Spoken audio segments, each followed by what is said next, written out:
Sebuah video yang memperlihatkan penampakan menyerupai ikan berukuran besar di Ranu Pakis, Kecamatan Klakah, Kabupaten Lumajang, Jawa Timur, viral di media sosial. Seorang nelayan bernama Idris, 28, warga Dusun Klerekan, Desa Ranu Pakis, Kecamatan Klakah, Kabupaten Lumajang, Jawa Timur mengungkapkan bahwa penampakan dalam video tersebut bukan ikan berukuran besar, namun segerombolan ikan. Ikan-ikan tersebut berenang berkelompok sehingga dari atas terlihat seperti ikan berukuran besar. Bukan, itu gerombolan ikan saja. Kemarin itu saking banyaknya kelihatan dari atas itu ikan besar, kata Idris di rumahnya, Kamis, tanggal 19 Mei tahun 2022.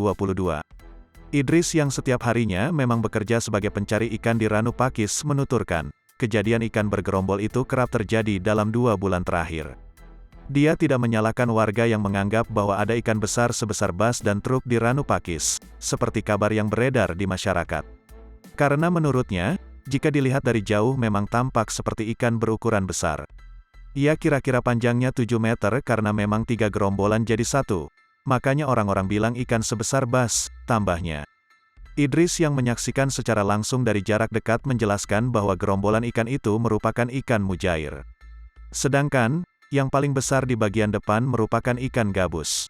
Idris juga mengaku mendengar teriakan warga yang memperingatkannya untuk segera menepi lantaran ada ikan besar. Tapi ia bergeming karena memang ikan besar yang dimaksud warga ternyata hanya segerombolan ikan mujair, itu ikannya mujair. Tapi pimpinannya yang depan itu ikan gabus beratnya sampai 1,5 kg, jelas Idris. Kejadian semacam itu, baginya merupakan berkah tersendiri lantaran lebih mudah dalam menjaring ikan.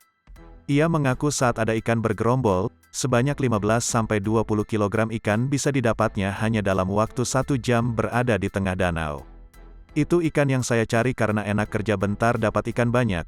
Kemarin saya dapat 15 kg, beberapa hari lalu sempat 20 kg, tuturnya. Namun, Idris tidak menampik bahwa ada ikan berukuran besar di danau seluas 112 hektar, seperti yang sering diceritakan warga. Ikan itu dipercaya warga sebagai penunggu danau. Jika ikan itu sudah muncul, biasanya warga menggelar selamatan dan doa bersama.